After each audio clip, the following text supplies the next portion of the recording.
The moment the spotlight hit her, Violet Stewart forgot how to breathe. Not because of nerves she had buried those years ago, but because standing at the edge of the Sky Tower ballroom stage, she saw him. Elijah Phillips, billionaire investor, CEO of Phillips Capital. The man who once said, "I don't date black women. Not my thing." 3 years hadn't dulled the echo of that sentence. It had burned itself into her memory, like acid on silk. She had been a rising architect, then still carrying her sketches in a leather tote that smelled of ambition and exhaustion. That night, she overheard his words at a Manhattan investors mixer and promised herself one thing: if she ever stood in front of Elijah Phillips again, it wouldn't be as a woman seeking approval. It would be as a woman the world couldn't ignore. Now, under the gleam of golden chandeliers and the soft hum of the city beyond the glass walls, she was about to make good on that promise. Ladies and gentlemen, the host announced, presenting the final pitch for the Ecolux skyscraper design by Violet Stewart of Stewart Atelier. Applause rippled. Violet stepped forward in a tailored ivory suit, her curls pulled into a soft crown that caught the light like armor. The microphone was cold against her palm, but her voice, smooth, measured, filled the vast ballroom. Luxury, she began, should never be about excess. It should be about purpose. The crowd hushed. She clicked to the next slide: glass walls, framed by greenery solar veins, running like rivers through steel, every inch reflecting her belief that architecture could heal rather than dominate. Every line of this building was drawn with intention, Violet continued.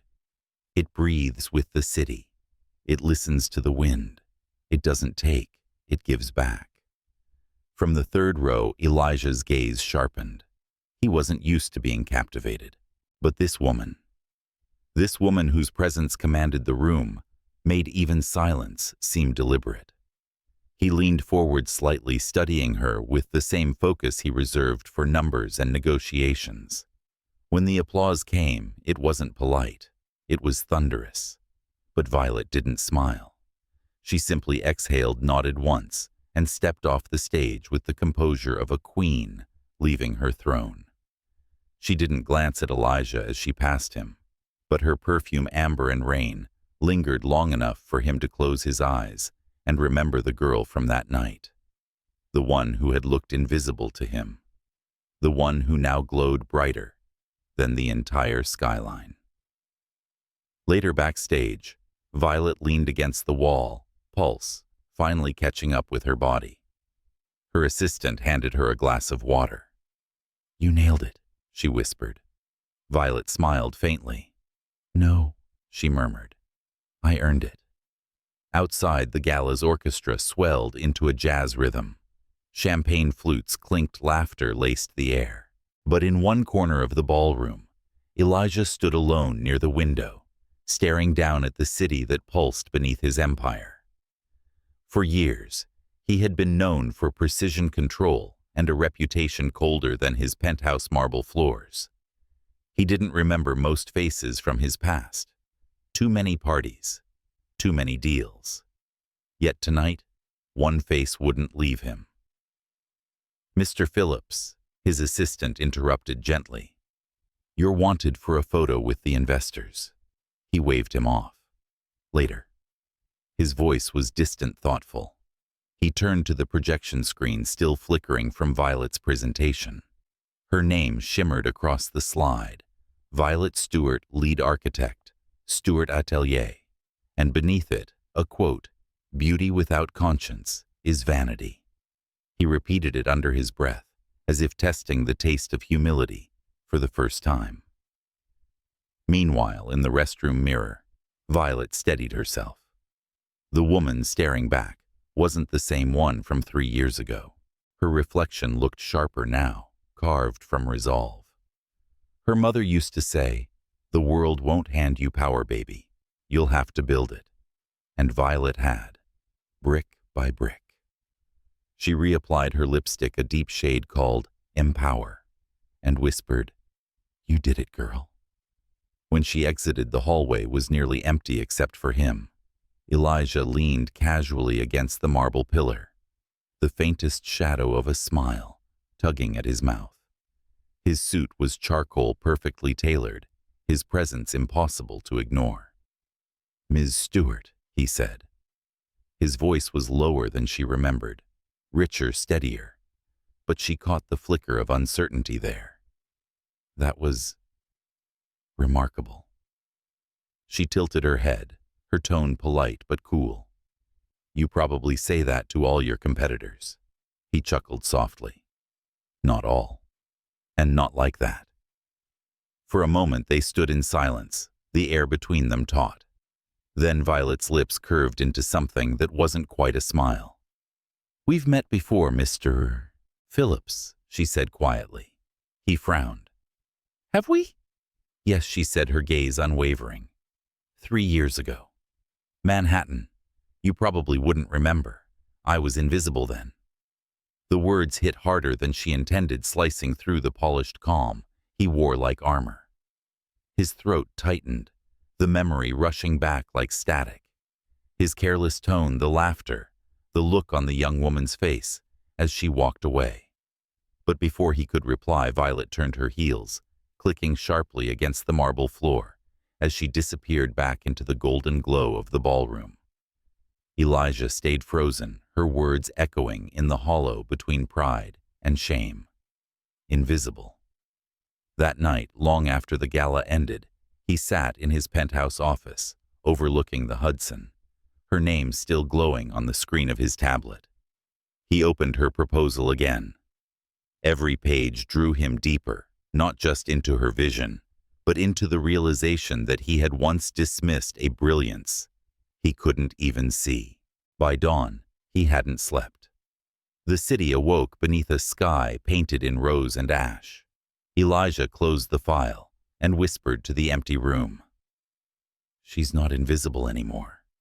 Across town, Violet watched the same sunrise from her small apartment balcony. The city lights dimmed as the first light brushed her skin. She didn't know Elijah Phillips had been awake all night thinking of her, or that her name had rewritten the rhythm of his heartbeat. All she knew was that she had stepped into a room full of men who underestimated her, and she had left them applauding. She smiled to herself, whispering into the morning air, "Here's to the ones who see us too late." Then, glancing at her camera, she pressed record and spoke softly to her online audience, the quiet community of dreamers who followed her architectural journey. "Hi, loves," she said, her voice gentle but proud. "If you've ever been told you don't belong in a room, walk in anyway and make the walls remember you. And if you enjoyed tonight's story, don't forget to subscribe and share. Because this isn't just my story, it's ours. And somewhere high above the city, the man who once made her invisible was finally learning how to see." The rain that night didn't fall gently. It poured like confession. Violet stood at her apartment window, watching the streaks of water race each other down the glass. The city looked softer under the downpour, but she didn't feel soft at all. She felt wired alive, like lightning had chosen her veins instead of the sky.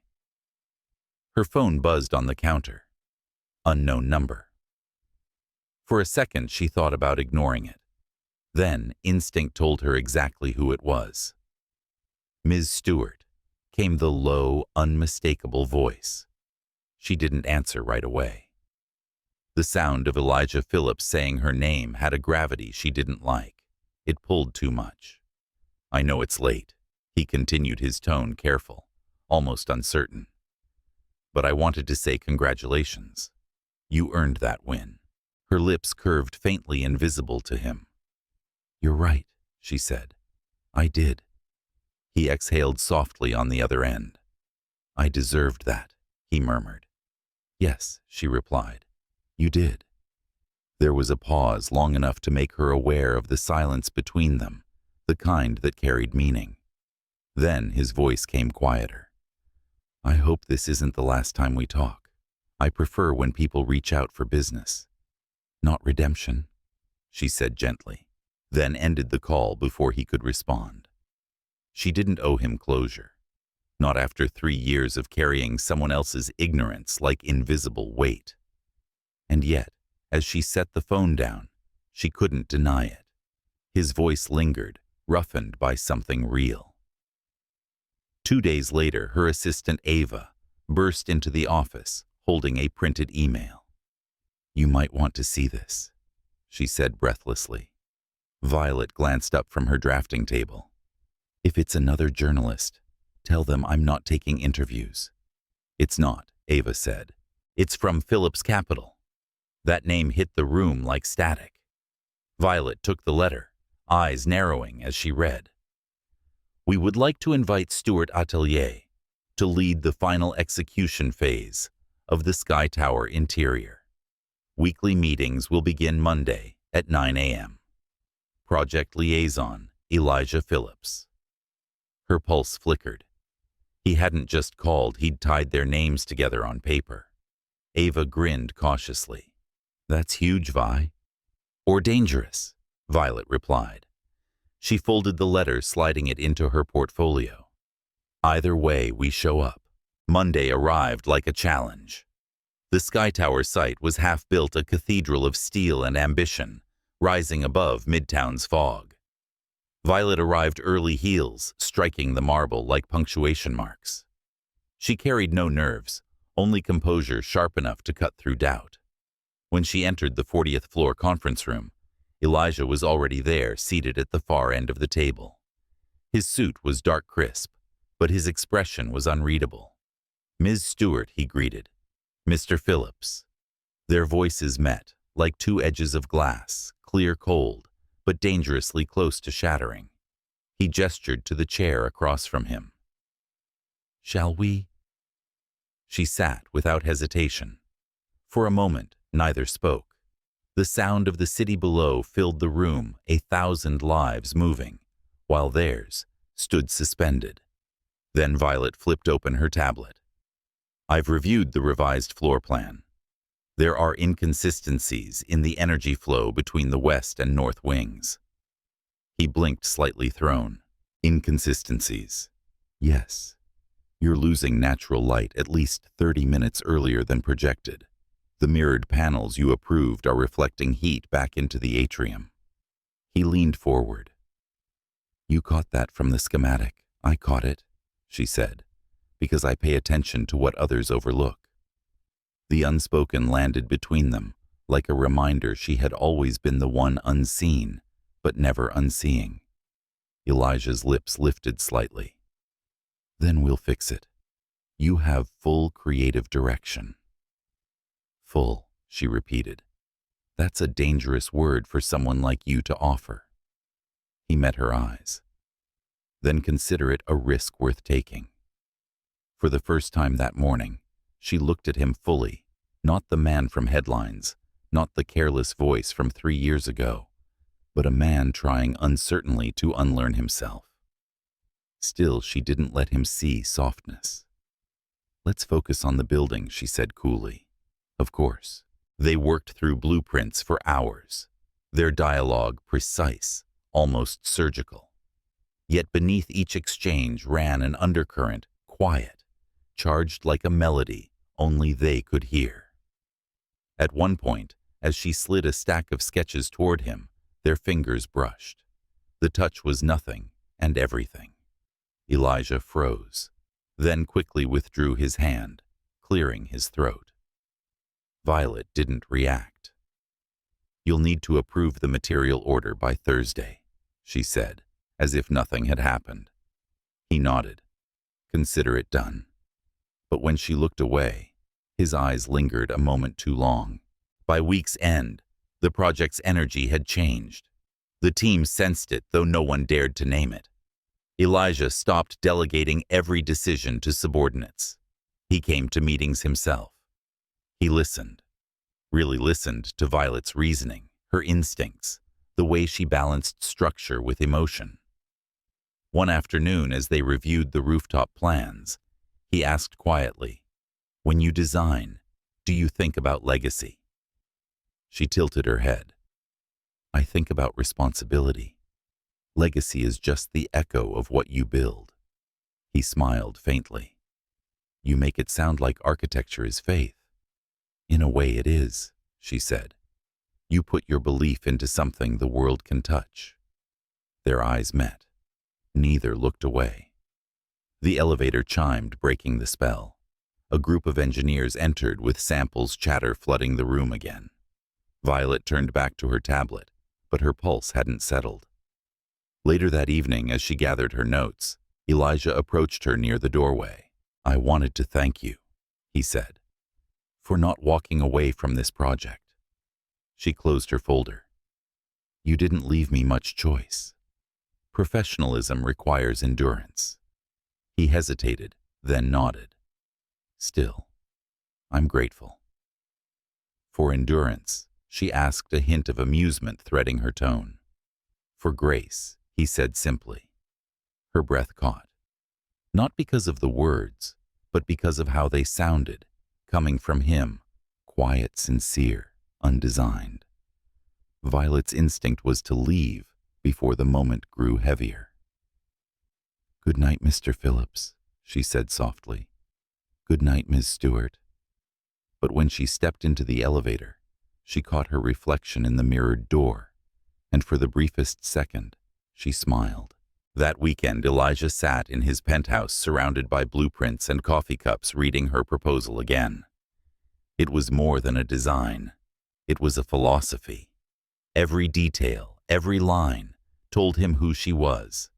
Disciplined, defiant, luminous.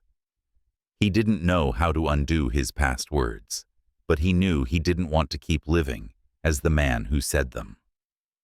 Meanwhile, across the city, Violet walked through the quiet streets of Brooklyn, the rain returning like déjà vu. She stopped beneath the overpass, where she once sketched her first building on a scrap of napkin. Her reflection shimmered in the puddles. For years, she had dreamed of being seen. Now the whole world was looking, and somehow one pair of eyes mattered most.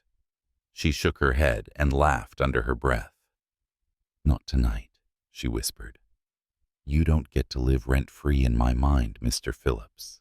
Still, when her phone buzzed with a calendar notification, Sky Tower Site Review, Monday 9 a.m., Elijah Phillips liaison, she didn't delete it. She set her alarm instead. Something told her this wasn't just business anymore.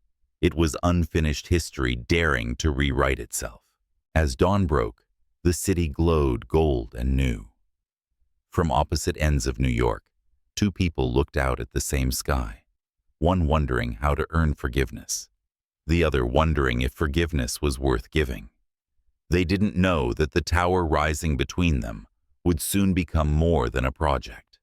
It would become the place where their hearts learned how to rebuild. And just like that, another week waited to unfold.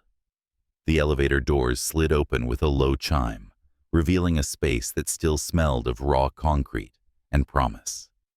Violet stepped out, tablet in hand, her heels echoing through the half-finished corridor. The hum of the construction site filled the air, a symphony of drills, distant hammering, and murmurs of men shaping dreams out of dust. She arrived early as always. She liked the quiet before the noise, the feeling that the building was still listening only to her. Then, from the end of the hallway, she heard his voice, Ms. Stewart. Elijah called his tone low, warm, and far too steady for someone who had clearly been waiting. She turned. He was already standing by the glass wall of the conference room, sleeves rolled up, jacket draped over the chair. The morning light painted him in calm defiance, like a man trying not to reveal that he'd arrived 30 minutes early himself. "Mr. Phillips," she greeted, stepping into the room. "Coffee?" he asked, holding out a paper cup. "Black, no sugar." "Don't ask me how I knew." Violet lifted an eyebrow, taking the cup, but not his gaze. "You have spies now." He smiled faintly. "No. I have a good memory." That wasn't true. He didn't remember her the night they met years ago. But lately he remembered everything she said, every small expression, every silence.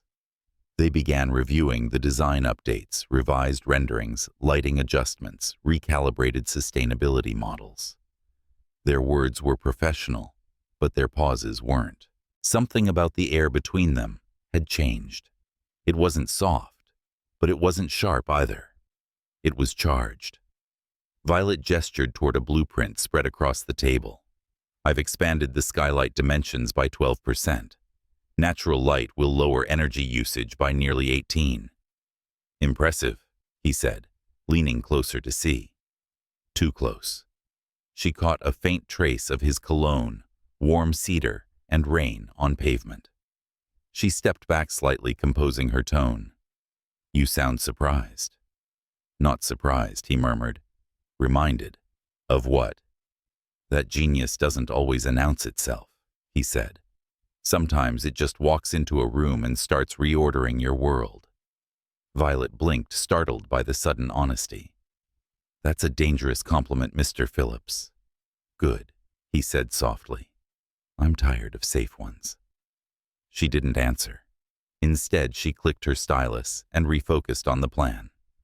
But her hand trembled slightly, a detail she hoped he didn't notice. He did. He noticed everything now. By the second hour, their discussion shifted to materials. She wanted reclaimed bamboo for the rooftop lounge floors. He preferred engineered oak. I understand your eco-vision, he said, but bamboo doesn't project luxury. Violet looked up slowly, her eyes narrowing.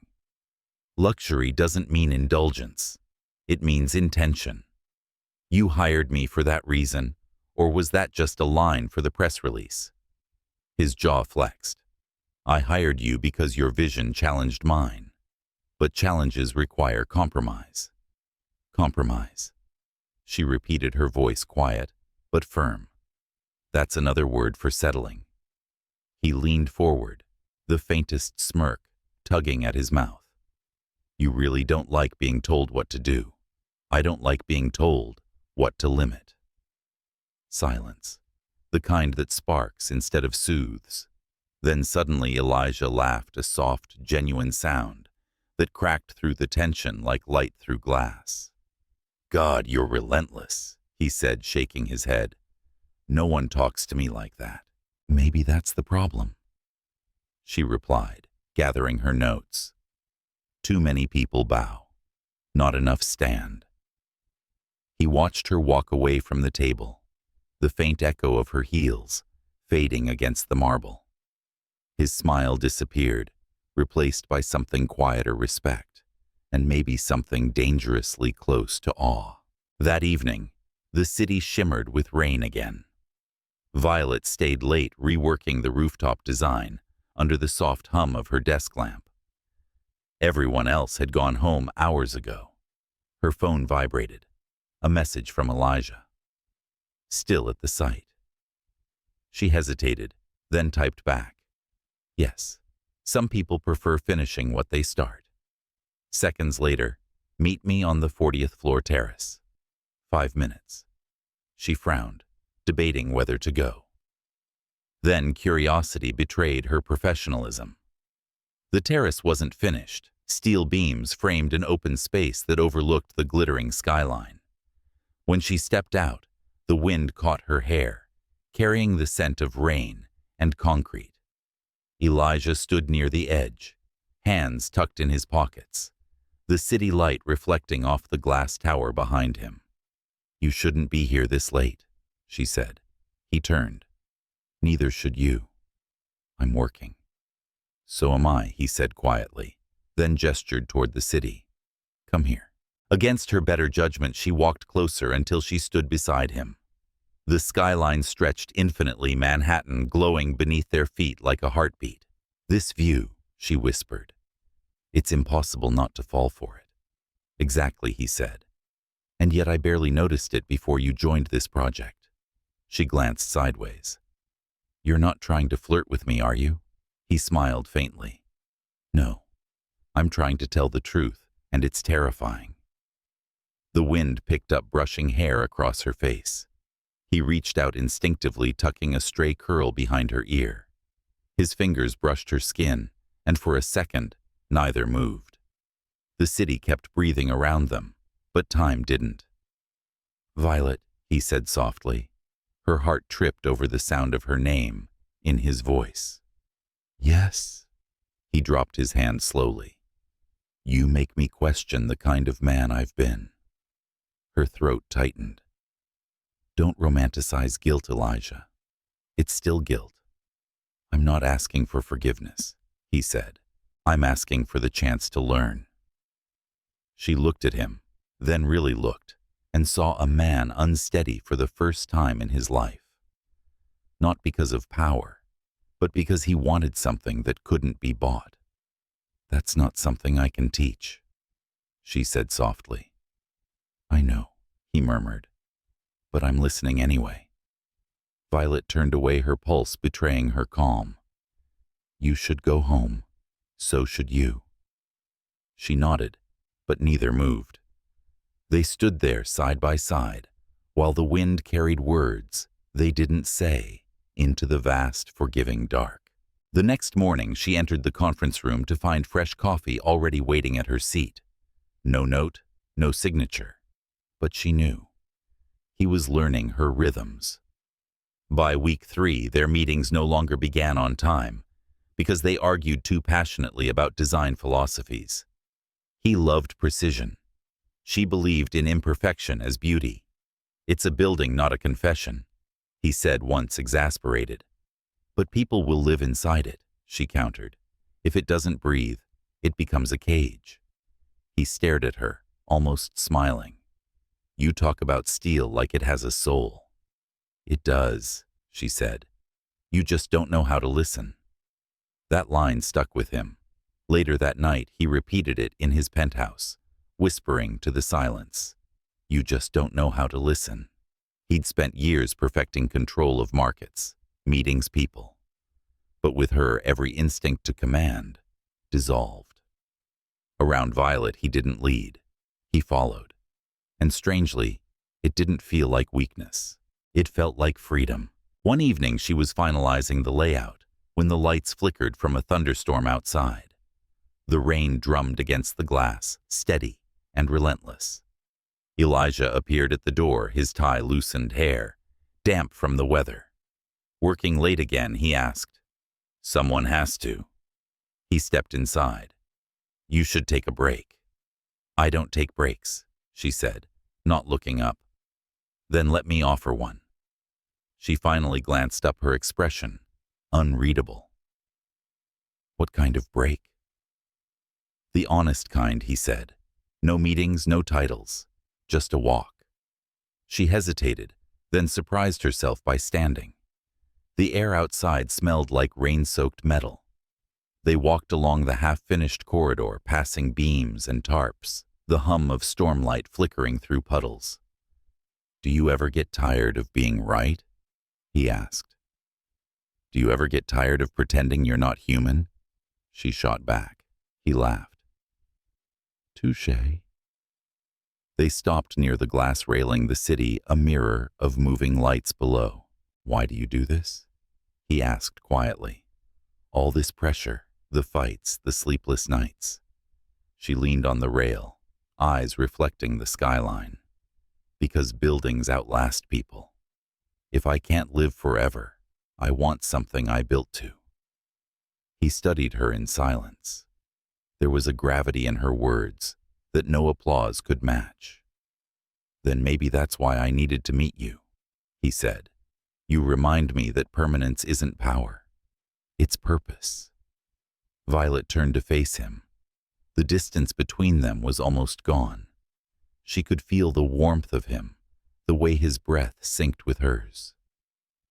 "Don't do that," she whispered. "Do what?" "Make it sound like fate. Maybe it is." The thunder cracked close enough to shake the glass. She startled slightly, and his hand instinctively reached for hers. Their fingers met briefly, tightly, unwilling to separate even when they both knew they should. For a second, the world narrowed to that one touch. Two people standing on unfinished ground, both trying to build something neither fully understood. When they finally pulled apart, her pulse refused to slow. "You should go," she said, her voice barely steady. "I will," he murmured. "But this, whatever this is, it's not finished." She didn't answer. The storm had already taken the words. That night, Violet couldn't sleep.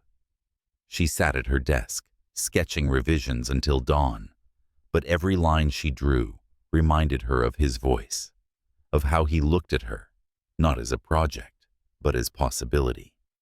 Across the city, Elijah stared at the ceiling of his penthouse, restless, his mind replaying her words like prayer.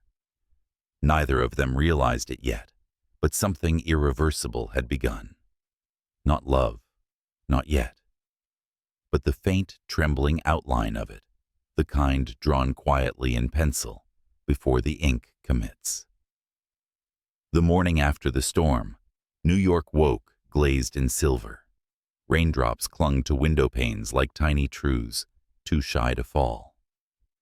Violet arrived at Sky Tower earlier than usual, her reflection shadowing across the newly polished lobby floor. There was something about unfinished beauty that always spoke to her, a reminder that perfection was not a starting point, but a result of persistence. She carried a folder tucked beneath her arm, her expression calm, but her pulse betraying her. Every step toward the 40th floor felt heavier than it should. Maybe because she knew he'd be there. Maybe because part of her had started counting on that. When the elevator opened, she found him exactly where she expected, standing by the window, phone pressed to his ear, jaw tense. His voice was low, clipped, controlled. "No," I said, "move the proposal to next quarter. I don't care about projections. I care about integrity." "Yes, that's my final decision." He ended the call, exhaling through his nose before turning and stopping when he saw her. "Morning," he said, his tone softening in an instant. "Morning," she replied. "You sound like you just saved or destroyed something important." "Possibly both." His lips twitched, a rare hint of humor. "But you're here now, so the day's already improving." Violet set her folder on the table, ignoring the warmth of his smile. "We should finalize the lighting placements before the suppliers lock costs." He nodded, following her lead, but his gaze lingered as she flipped through diagrams. There was a serenity in the way she worked, a kind of poise that silenced the noise around her. He'd met women who dazzled, who impressed, who conquered attention like it was currency, but Violet disarmed it. After a moment, he said quietly, "You do that on purpose, don't you?" "Do what?" "Turn chaos into calm." She glanced up, her eyes catching his for a fleeting second. "It's not on purpose," she said. "It's survival." Something shifted in the air. The room, once filled with measured talk of materials and metrics, became smaller, more fragile. Elijah broke the silence first. "Let's walk through the West Wing. I want to see how the light moves there, now that the glass is in." Violet nodded, grateful for the excuse to move. As they crossed the floor, sunlight streamed through the half-finished windows, scattering patterns over the concrete like a mosaic. She paused near the center, her hand brushing the air as if sketching lines no one else could see. "When this is done," she said, "it'll feel like standing inside the sky." He watched her, the way she looked at empty space, and saw belonging. "You talk about buildings like they're alive." "They are," she murmured. "We just forget to listen to what they're trying to hold." Elijah smiled faintly. "And what's this one trying to hold?" Her gaze drifted across the beams, the reflection of the city on glass. "Hope," she said softly. "Or maybe forgiveness." His chest tightened. "Forgiveness," he repeated. "Yes." Her eyes flicked to his. "Because every foundation starts with something broken." He didn't respond. He couldn't. Her words hit too close to a truth he was still learning to name. That afternoon they met again in the lower conference room to review acoustic adjustments. The discussion began formal, but quickly unraveled into friction. Elijah wanted performance-driven spaces. Violet wanted emotional resonance. "You're designing for the heart," he said, half teasing. "But this tower has to sell to the head." "Maybe that's why towers fall," she countered. "Too many heads, not enough hearts." He leaned back, studying her. "You always have to win, don't you?" "This isn't about winning," she said. "It's about meaning. And if meaning costs millions, then maybe the millions aren't the problem." She shot back, "But the mindset spending them."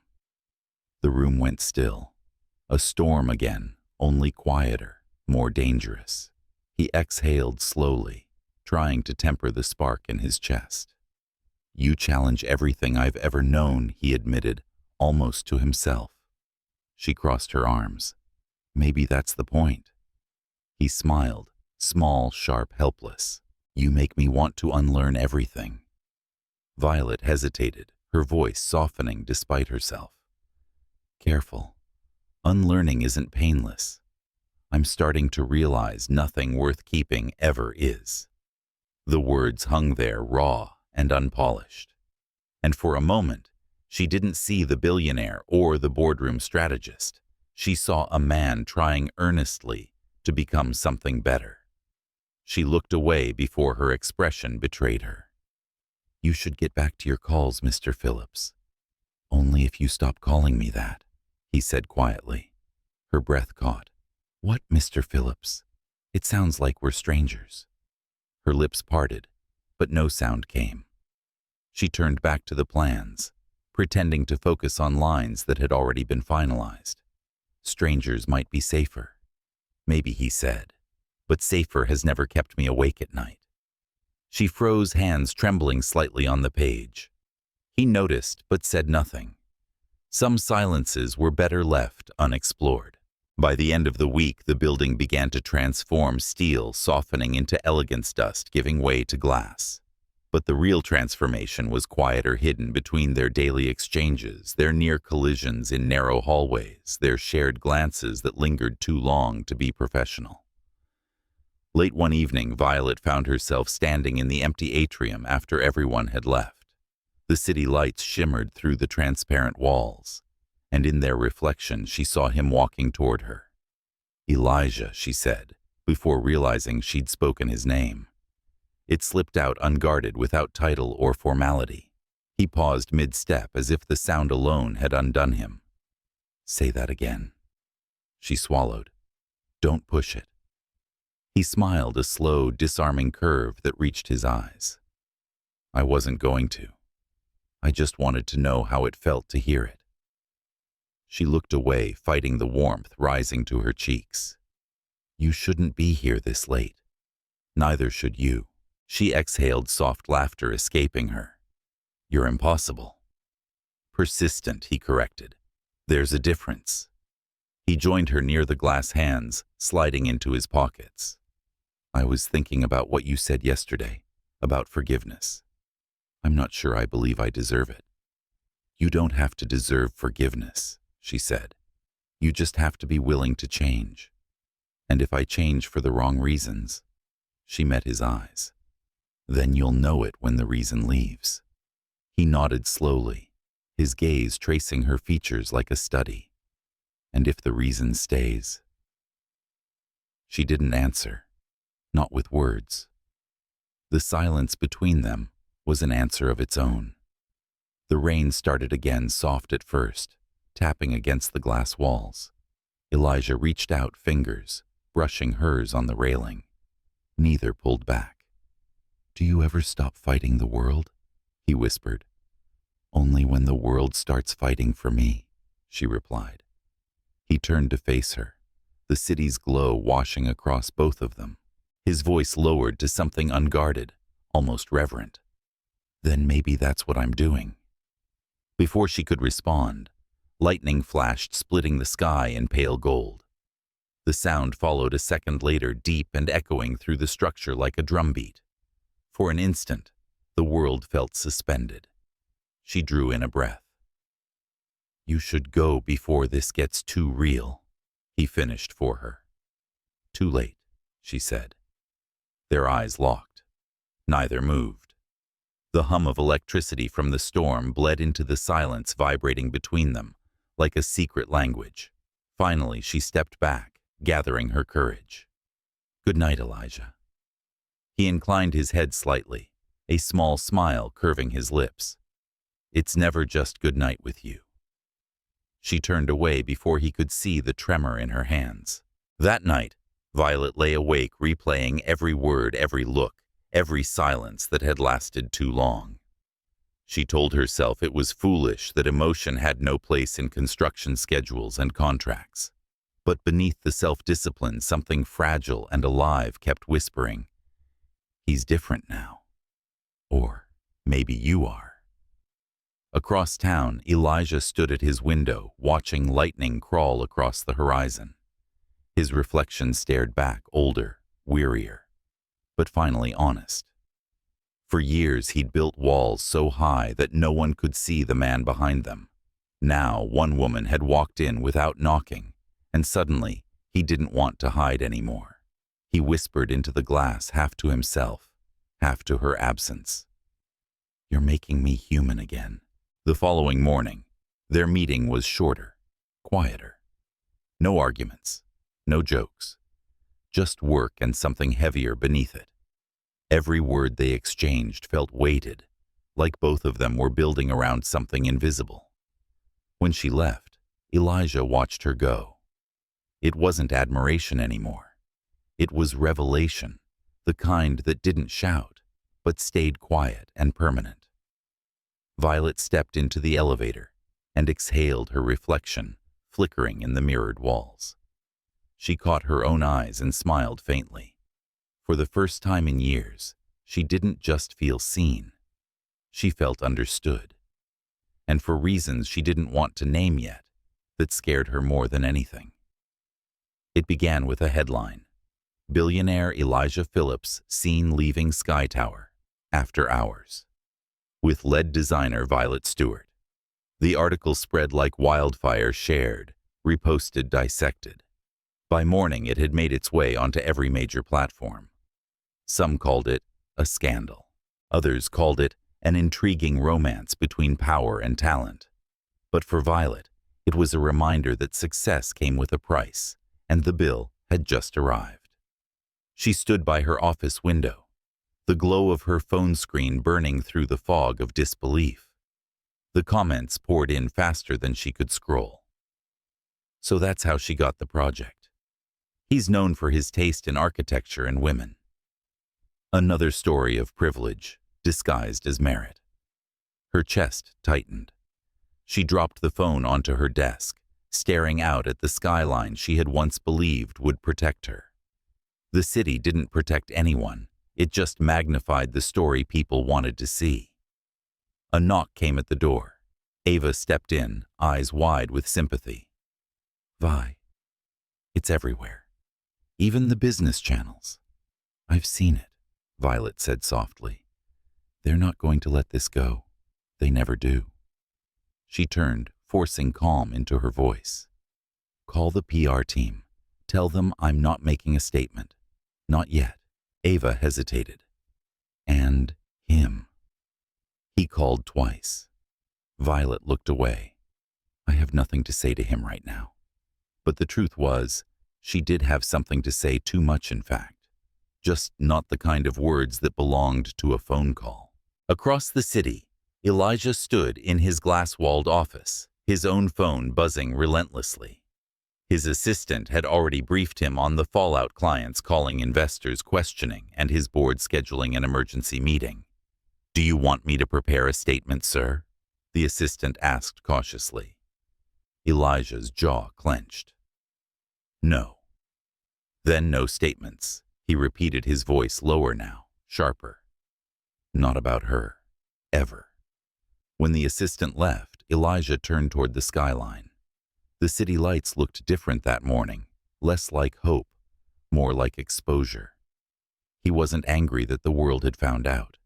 He was angry that Violet would have to pay for it. He picked up his phone, dialed once, twice, then stopped himself. What could he say? Don't worry, I'll fix it. He couldn't fix this, not without hurting her more. But the silence between them felt unbearable. By midday, Sky Tower's conference floor buzzed with whispers. Engineers and consultants glanced up when Violet entered, then quickly looked away. The air felt heavy with judgment disguised as curiosity. She walked to her table, spine, straight eyes forward. Let's begin, she said simply. Her team exchanged uncertain looks. No one dared to bring up the article, but it hung there, an invisible third presence in every conversation. Halfway through the meeting, the door opened. Elijah stepped in.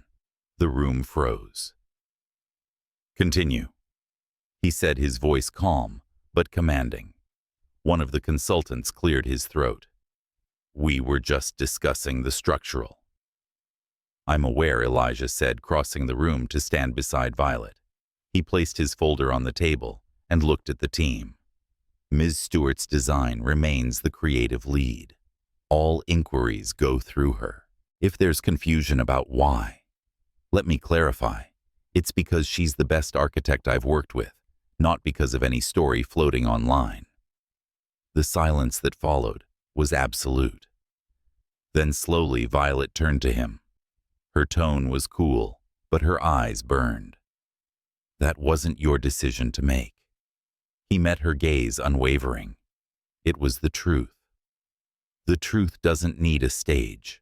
It does when people are trying to rewrite it. Their eyes locked unspoken tension, filling the space between professionalism and something dangerously personal. Finally, she exhaled. Let's get back to the presentation. The rest of the meeting unfolded in silence. When it ended, Violet gathered her notes and walked out without looking back. Elijah followed. Violet, wait, he called as she entered the elevator. She pressed the close button, but his hand caught the door just in time. He stepped inside the doors, sealing them off from the rest of the world. You shouldn't have done that, she said. I couldn't just watch them defend me like I'm a rumor. Her voice was low, but shaking. You made it worse. I told them the truth. You told them your truth, she corrected. But in this world, your words weigh differently. You don't realize what that means. He moved closer. Then tell me. Tell you. She repeated, her laughter brittle. They'll call me everything from opportunist to charity case. And you'll walk away with sympathy for falling for the wrong woman. That's how this story goes, Elijah. I don't care what they say. You should, she snapped, because your name will survive this. Mine won't. The elevator stopped at her floor with a soft chime. She stepped out before the doors fully opened, her voice trembling as she said, I worked too hard to be reduced to someone's scandal. Violet. She turned her eyes bright with anger and something more fragile. Don't follow me. Not today. The doors closed between them before he could reply. That night, she didn't go home. Instead, she drove to the Brooklyn Bridge and parked by the pier. The city stretched before her like a restless sea of light. She wrapped her coat tighter, breathing in the cool air, the taste of salt and rain. Her phone buzzed again. Elijah Phillips calling. She ignored it. A second later, a message appeared. I'm sorry. For the noise, for the world, for everything I didn't know how to protect. Violet stared at the screen until the words blurred. She typed a reply, then deleted it. Typed again. Deleted again. Finally, she sent 3 words. Don't apologize. Learn. The next morning, the media frenzy escalated. An online gossip show released blurred photos of them standing together on the terrace weeks ago. Sources claim the chemistry between them was impossible to ignore, the voiceover said dramatically. Violet turned off the TV. She felt sick. But before she could process it, her phone buzzed again this time, with a message from Elijah's assistant press conference. Ish 11:00 a.m. You should see this. Her heart sank. She didn't want more noise. She wanted silence. Still, something in her refused to look away. When the broadcast began, Elijah stood behind a podium, cameras flashing like lightning storms. The crowd murmured as he adjusted the microphone. I'm aware of the rumors surrounding my personal and professional relationship with Violet Stewart, he began. So let me make this clear. He paused, eyes steady, voice calm. She earned her success. Every design, every decision, every late night in that building belongs to her.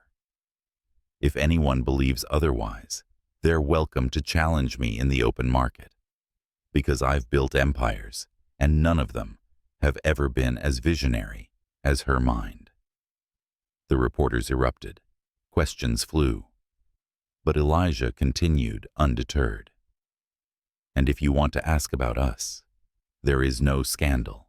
There is only respect, the kind that demands silence more than spectacle. He ended the conference and walked away, ignoring the shouting behind him. When Violet saw the clip, her throat closed. He hadn't defended her reputation. He had defended her truth. And he had done it in a way that didn't take her voice, he just stood beside it. That night, she called him. He answered on the first ring. Violet, I saw the press conference. I wasn't trying to. You didn't have to. She exhaled. But thank you. Silence. Then a quiet chuckle escaped him. That's the first time you've thanked me for anything. Don't get used to it. Too late, he said, warmth threading through his tone. For the first time in days, she smiled. The weeks that followed were still difficult. Some investors pulled out. Anonymous headlines lingered. But the noise began to fade, replaced by the sound of progress. The hum of cranes. The whisper of wind through new glass. The rhythm of two people who refused to be broken by perception. One evening, as the sun sank over the Hudson, Violet stood on the nearly finished rooftop. Elijah joined her quietly, standing just close enough for their shoulders to almost touch. It's almost done, she said. Not yet, he replied.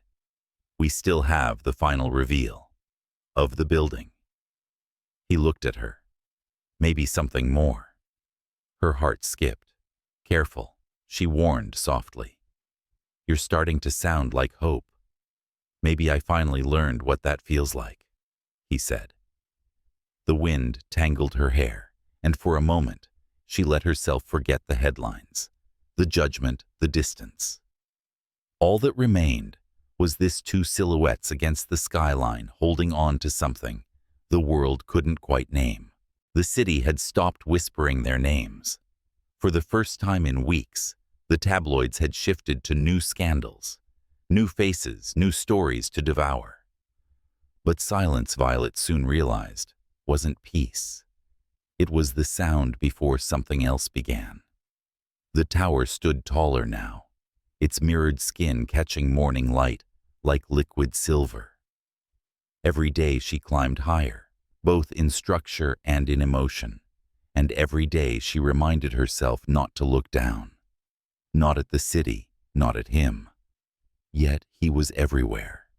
His handwriting on the margins of the blueprints, his cologne faintly lingering on the chairs in the conference room, his laughter still echoing somewhere between memory and imagination. They hadn't spoken much since the press conference. He gave her space, but not absence. There were small gestures instead. A thermos of hot coffee left by her desk, a message sent only when necessary, always ending with, "Take care of yourself." She appreciated the restraint. It was something neither of them had known how to practice before. One late evening, as the last workers packed up, she stayed behind to review the final lighting sequence. The glass walls shimmered with reflections of a city already preparing for night. She rubbed her temples, exhaustion pulling her shoulders down. That was when she heard his voice behind her. "You forget to eat again." She didn't turn around. I forget a lot of things lately. Elijah stepped closer, setting a small paper bag on the table beside her. The scent of warm bread and butter filled the air. Peace offering, he said quietly. For what? For being a distraction. Violet finally looked at him. The fatigue in her eyes softened into something else. Curiosity maybe, or forgiveness. If I were distracted, she said, this building wouldn't still be standing. He smiled faintly. Then maybe I've underestimated your strength. She picked up the sandwich, her fingers brushing the edge of the paper. You underestimate a lot of things. Like what? Like how silence can say more than words, she murmured, unwrapping the bread. Or how sometimes people stay, not because they have to, but because they want to. He didn't respond. He didn't need to. The quiet between them was almost tender. They sat together in that unfinished space, eating in companionable silence.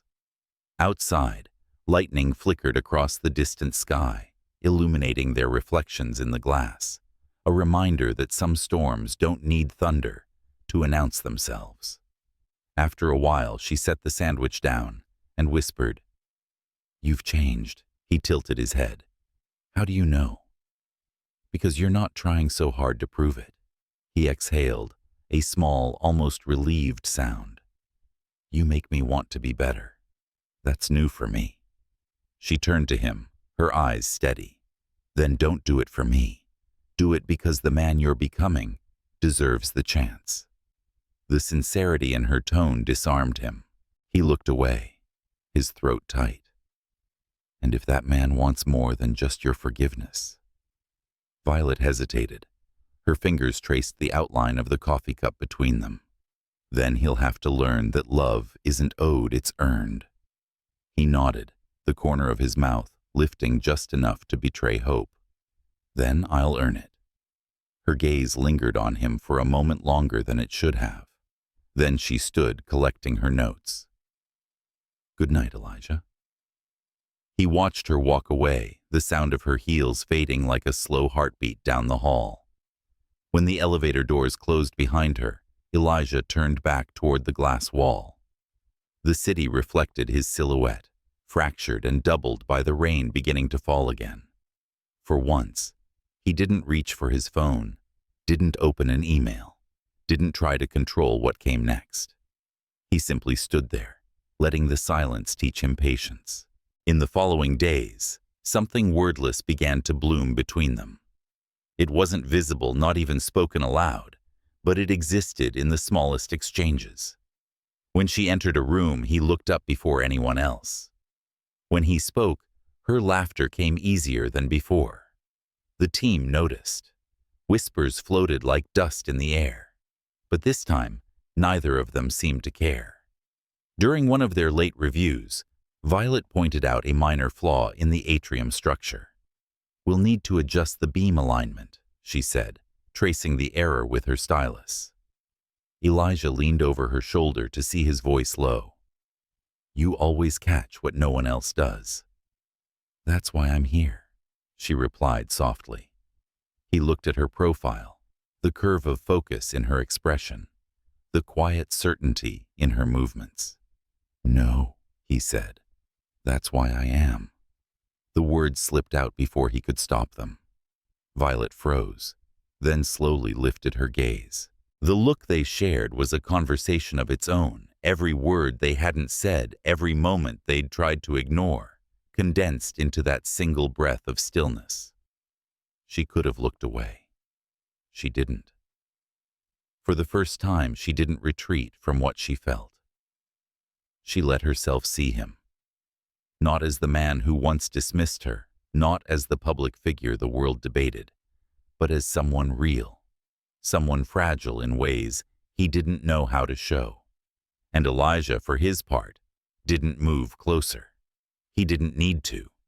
The distance between them had already collapsed. When Violet got home that night, she didn't turn on the lights. She sat by the window watching the rain trace soft lines across the glass. Her heart felt both heavy and light as if it had discovered something it couldn't quite name. She thought about how far they had come from tension to trust, from silence to something like solace. But she also knew better than to mistake comfort for conclusion. Love, if it was love, required more than fragile peace. It demanded courage, and she wasn't sure if either of them was brave enough yet. The next morning, she found a small envelope on her desk. No name, just a single folded sheet inside. For what it's worth, I see you. Every choice, every strength, every scar. And if you ever doubt how far you've come, look up, because the tower stands because of you. There was no signature, but she didn't need one. For the first time in years, Violet allowed herself to smile without defense. It wasn't triumph. It wasn't victory. It was something gentler: recognition. The kind that happens not between two people, but within one's own heart. The first snow came quietly that year, soft and unassuming flakes drifting down over the half-finished crown of Sky Tower, like blessings from a sky that finally forgave. From the 60th floor, Violet watched the world below dissolve into white, her reflection faint against the glass. She pressed her palm against the cold surface and exhaled fog blooming in front of her, like a secret she hadn't yet told. The tower was almost complete.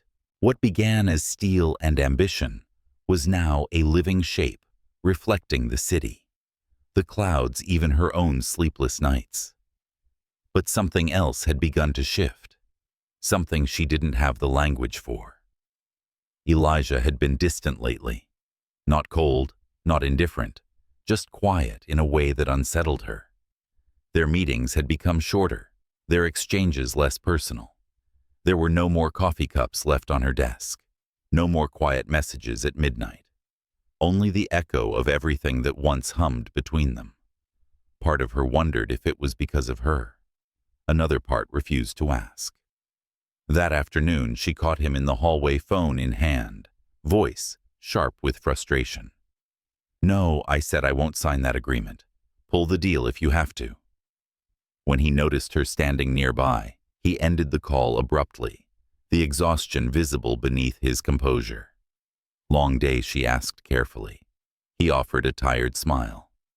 "They all feel long now, even for someone who doesn't sleep." He laughed softly at that. "Touché." But the sound faded quickly, replaced by the silence they hadn't learned how to fill again. She hesitated, then said, "You've been different." He looked at her, surprised. "Different? How less?" She searched for the word. "Present." His eyes softened, but he didn't answer right away. Finally, he said quietly, "Some distances aren't punishment, Violet. Sometimes they're protection." Her brow furrowed. "Protection from what?" "From wanting too much," he said. "From saying something that could ruin everything we've built." For a heartbeat, neither of them moved. The hum of the ventilation filled the silence. Then Violet's voice came low but certain. "You can't build something worth keeping by pretending not to feel." He smiled sadly. "That's what makes you extraordinary. You believe that honesty saves things. I've learned it sometimes destroys them." And before she could respond, he was gone, leaving behind the faint scent of rain and restraint. That night, the snow kept falling. Violet worked late, sketching revisions to the tower's final installation, a suspended glass bridge connecting the upper levels. The design was ambitious, almost poetic. But as she stared at it, she realized what it represented. Connection. She set her pen down. It wasn't the building she was thinking about anymore. Her phone buzzed. A message from Elijah. "Can you meet me on the top floor?" Her breath hitched. "Now," she replied. "Now." She took the elevator up, heart pounding with every floor it passed. When the doors opened, she stepped into a dimly lit space. The top of Sky Tower, unfinished, open to the cold night air.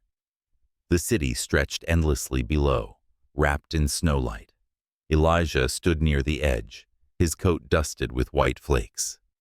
"I wasn't sure you'd come," he said without turning. "You asked," she replied. "I came." He finally faced her. The wind tousled his hair, but his eyes were steady. "I needed to see you here, where it all started, where it ends." She frowned. "Ends?" He took a step closer. "I'm leaving Violet." Her heartbeat faltered. "Leaving? For how long indefinitely?" The word landed like a crack in glass. "Why?" she whispered. "Because us. The tower, the company, it's all tangled. Every decision I make feels like it costs you something. And I can't keep doing that to you." Her throat tightened. "You think walking away will protect me? I think walking away is the only way to stop this from breaking us."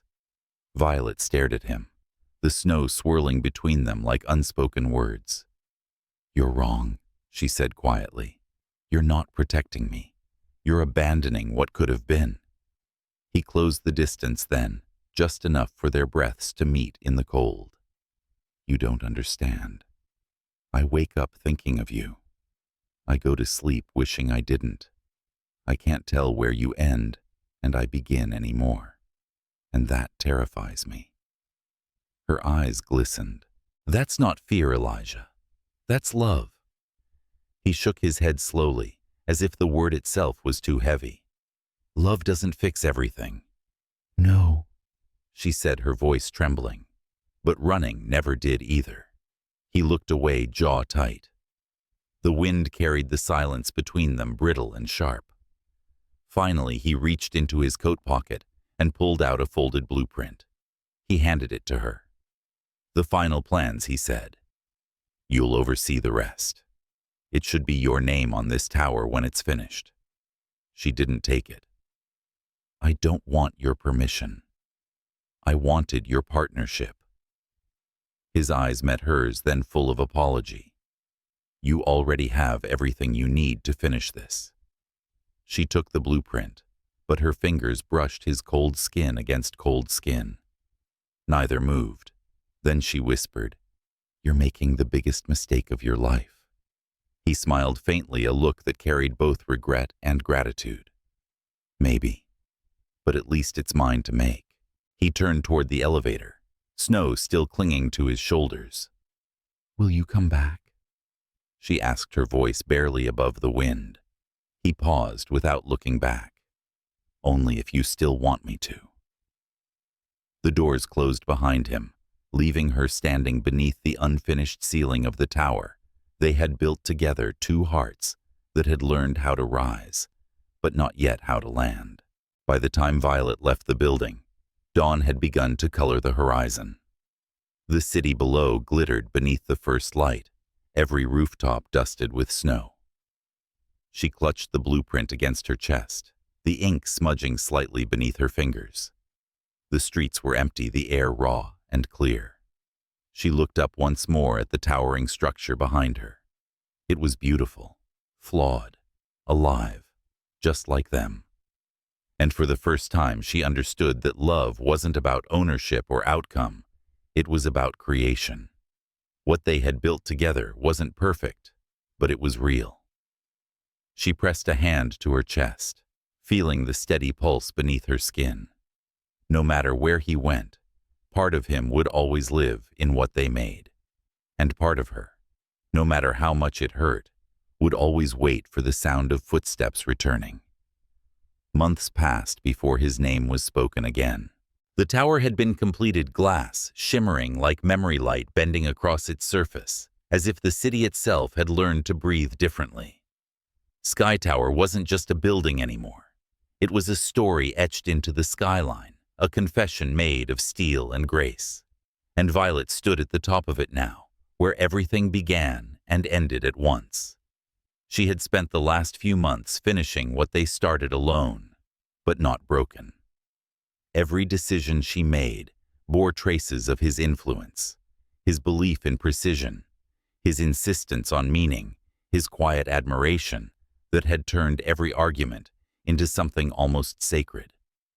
Sometimes, when she reviewed the floor plans at night, she still caught the faint outline of his handwriting in the margins. Make it breathe. Make it hers. The grand opening was that evening. Cameras, guests, applause. The world would see what they built together, but none of them would know what it had cost. Violet adjusted the simple silver bracelet on her wrist, a gift from him, once before words had failed them both.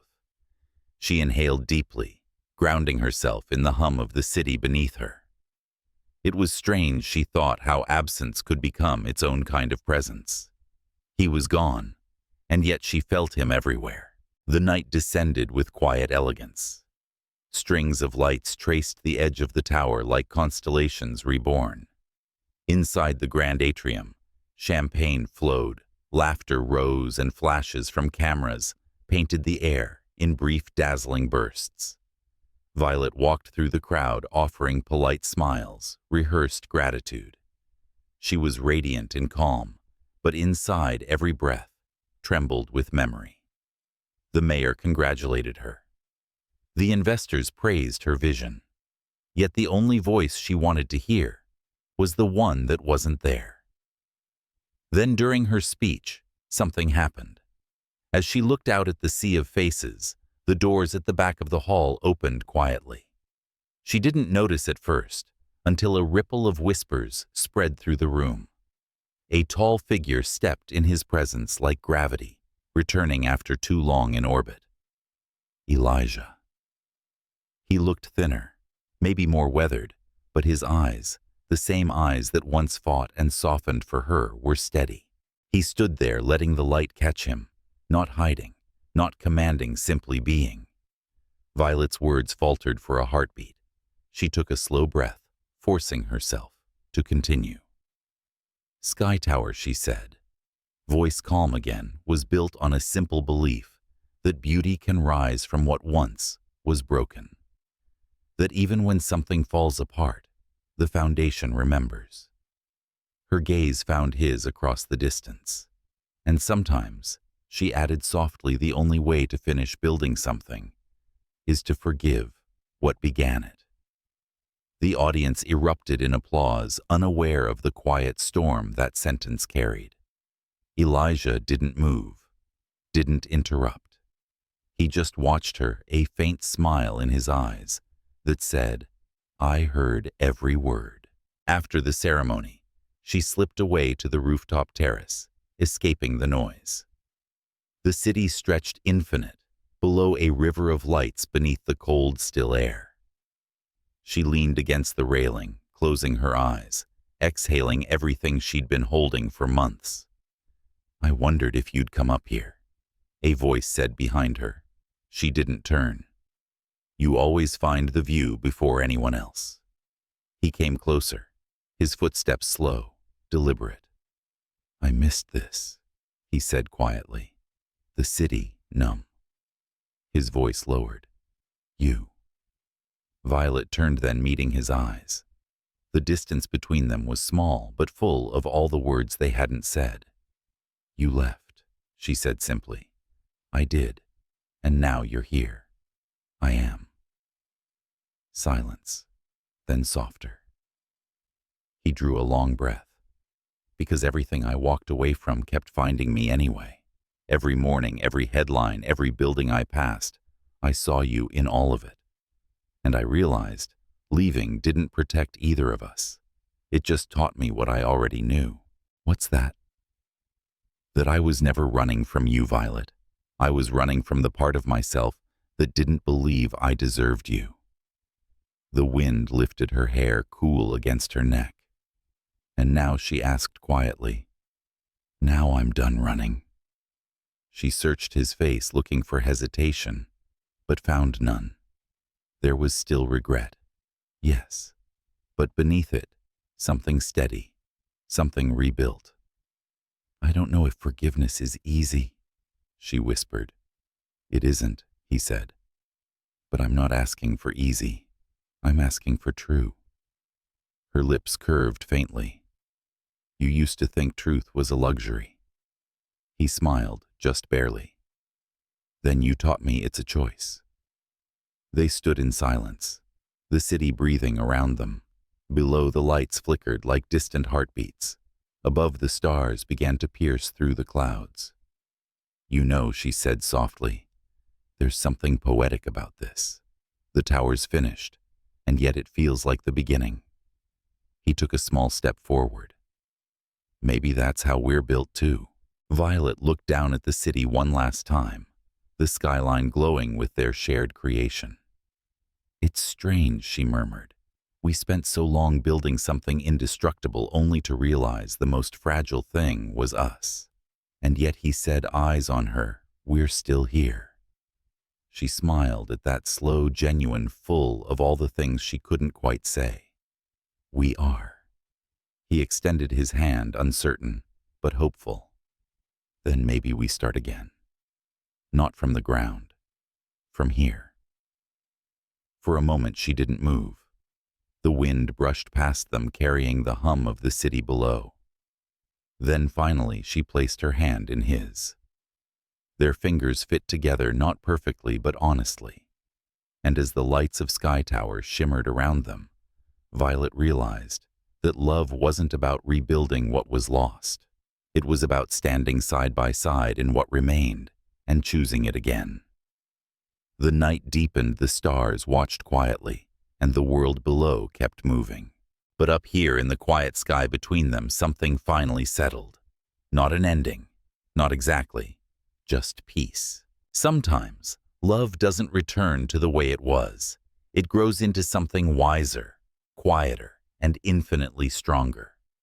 If this story touched your heart, let it remind you that what's meant to find its way back always does. Don't forget to like, share, and subscribe for more unforgettable stories, because somewhere another ending is just beginning.